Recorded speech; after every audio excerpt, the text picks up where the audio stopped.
Good morning. We are on day 2 of our trip now, and I am going to be going to the gym real quick while Dad has breakfast, probably. He's getting ready right now, and then afterwards we will probably, I think, be going to Epcot, which will be fun. Besides that, I don't know what the video is going to be quite yet, obviously, but I hope you're going to enjoy it. And yeah, good morning. I also wanted to show you this. It's a little bit humid out there. Can you tell by the window? That's outside, obviously, but yeah, it's a little bit humid. Before we go, I decorated for Halloween. Here's inside, and here's outside. Oh, thank you. I did the, you're in the video. I did the bats, and then these guys. I think it looks cute. Alright, ready for Epcot? Yep. Okay, which way you want to go? That way. Okay.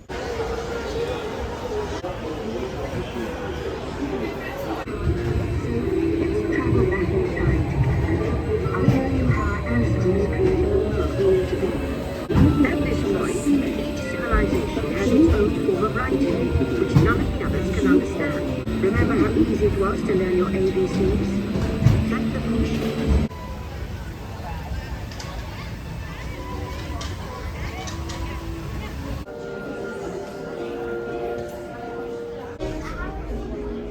Hello and welcome to Soarin'. Have a nice flight. Soarin' to tower. We are ready for takeoff.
On behalf of our entire flight crew, thanks for soaring with us.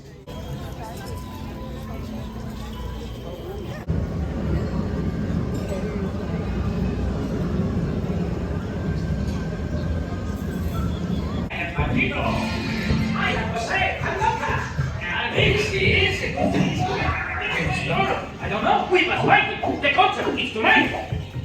Zarate!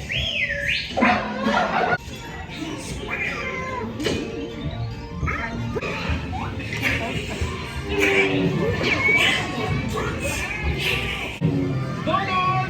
Where could Donald be?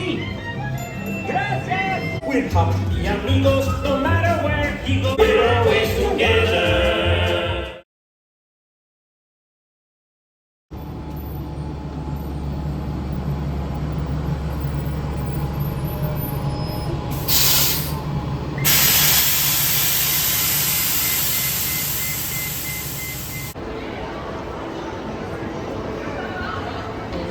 Welcome to a voyage of discovery and awareness of the richness, the diversity, the often surprising nature of living on land.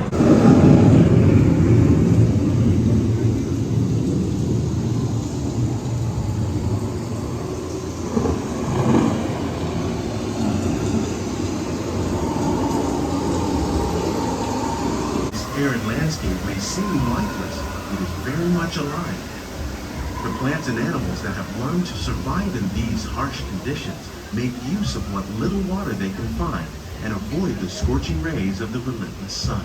The American prairie once appeared as desolate as the desert, but over time, rainwater and nutrients gradually penetrated the hard surface of this land. Even the hooves of the mighty buffalo helped create the rich soil that would one day become home to the American farm.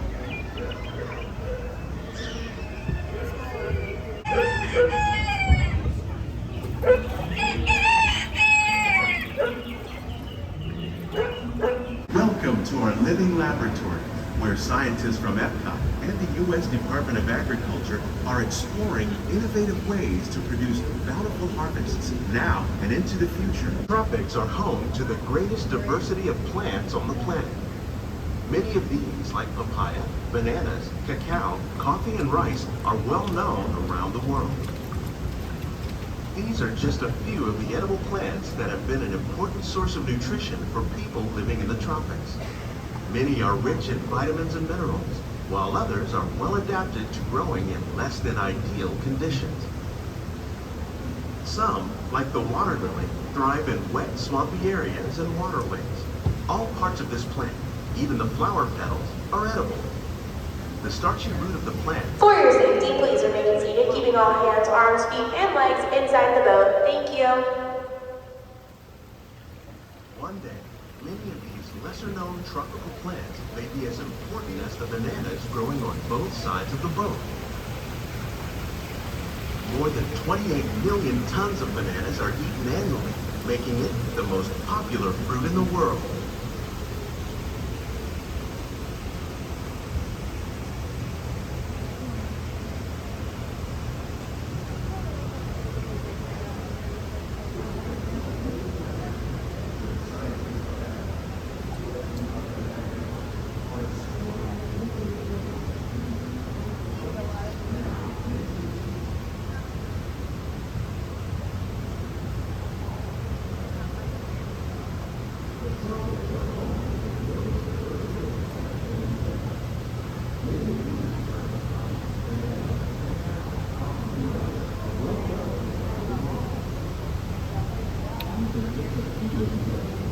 While there are more than 50,000 edible plant species in the world, most of us are only familiar with the handful that make up our everyday diet.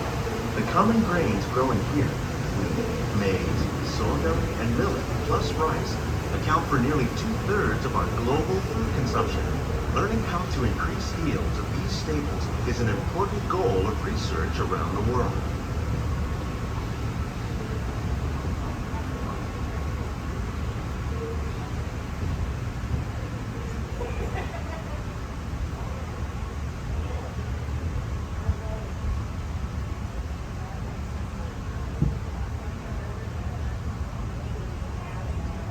These plants are definitely on their way up. Innovative growing techniques like these increase yields while more efficiently using resources like water, fertilizer, and pesticides. Another innovation at work here is our integrated pest management program.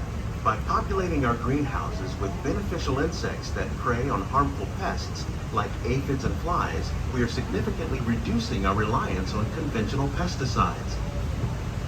We're growing these crops using our nutrient film system. This technique precisely controls and recycles water and nutrients. With it, we can produce over 27,000 heads of lettuce a year in this one small area.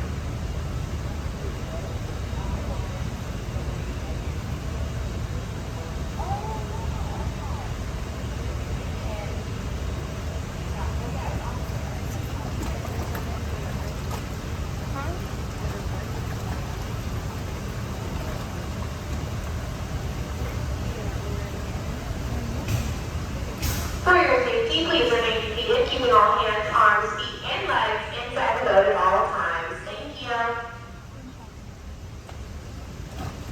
Some of our best ideas have been inspired by nature, like these fruit and vegetable trees. By growing these ground plants vertically, we can increase yields and better control diseases. These crops taste as good as they look. In fact, we serve more than 15 tons of produce from our greenhouses in restaurants here at the land every year.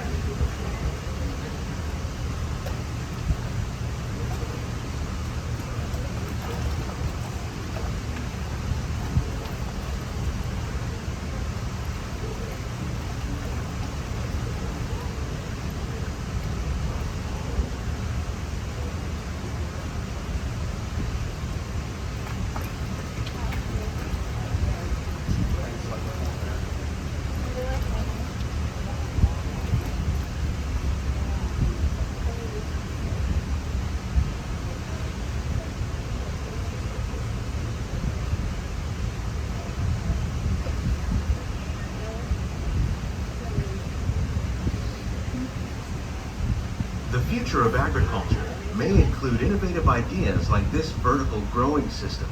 Plants grown in this way use a fraction of the space required by traditional growing methods. That saves water and increases production.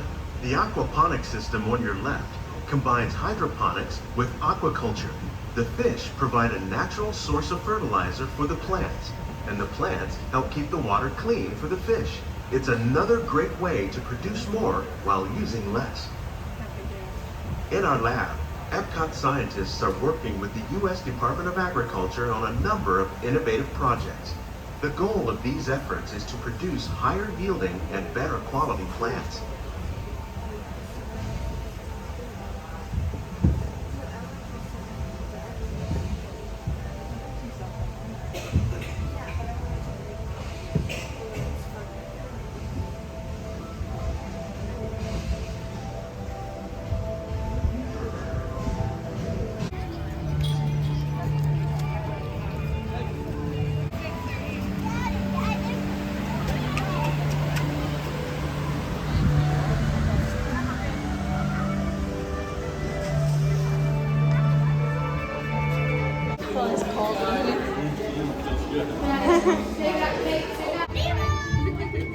Oh, science is great, there's so much to know.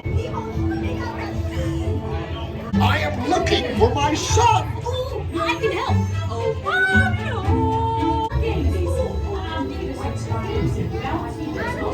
Stop playing games! Games? I love games. Ooh, I'm thinking of something pink and bouncy that looks like a balloon. Ah, jellyfish! Right. Okay.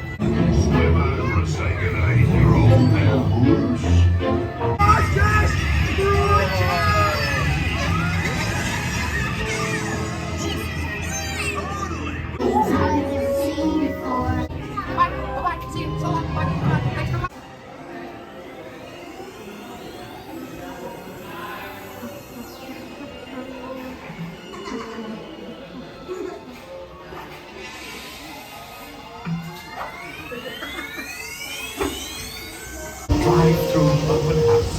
I'm Dr. Michael Channing, chairman of the Imagination Institute. Hello.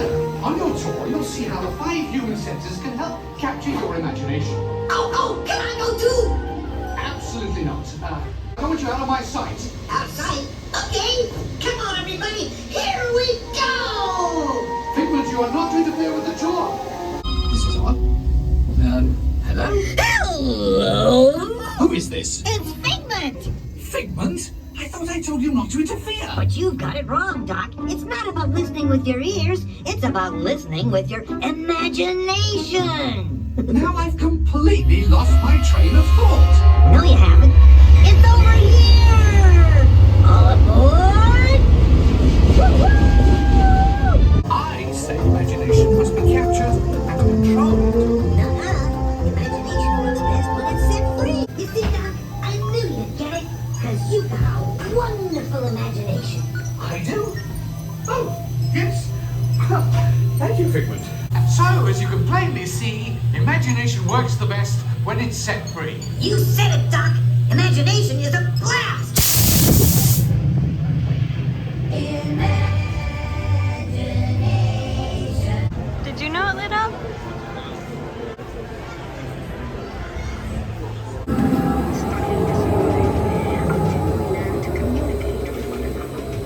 Now we can hunt as a team and survive together.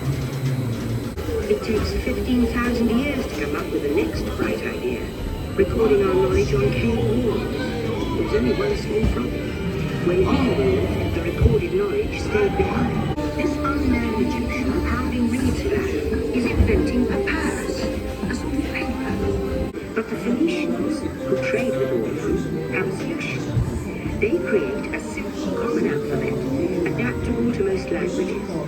Remember how easy it was to learn your ABCs? That's the Phoenicians. Ladies and gentlemen, our time travel center momentarily delayed. Please remain seated.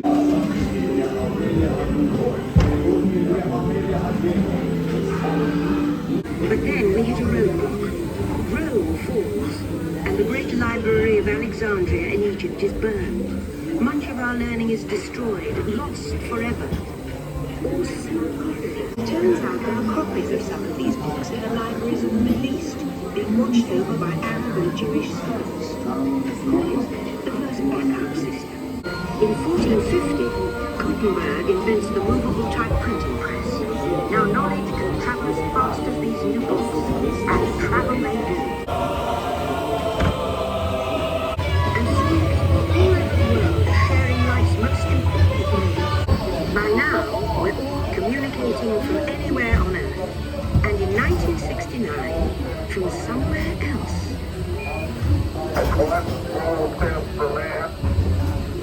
After 30,000 years of time travel, here we are, a truly global community, poised to shape the future of this, our spaceship Earth.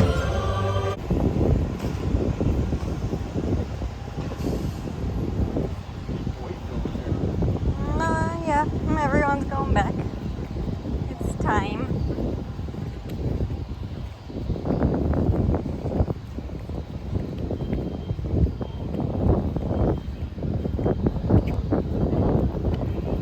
It's raining right there.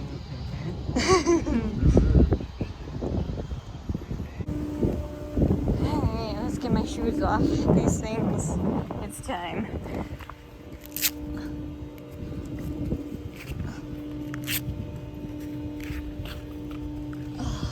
We're back in the room. I was able to record a little bit better on the golf ball this time. It did not want to focus the first time, so I apologize. Hopefully this time was better for you. And hopefully you enjoyed the land and Figment as well. And Dan, I hope you enjoyed seeing the butterfly. Yeah, that was a lot of fun. The whole day was very nice. We came back to the room and just kind of hung out for a few hours, actually. It was very needed. Tomorrow for me, next week for you guys, we're going to Magic Kingdom in the morning, and then it'll be a separate video that I'll be saving for Halloween week. Is not so scary, but it'll just be the first half of Magic Kingdom, so I hope you're looking forward to that. And yeah, I will see you next week. Thank you again so much for watching. I'm really having a blast on this trip. I hope you're enjoying it too. And yeah, see you next week. Bye.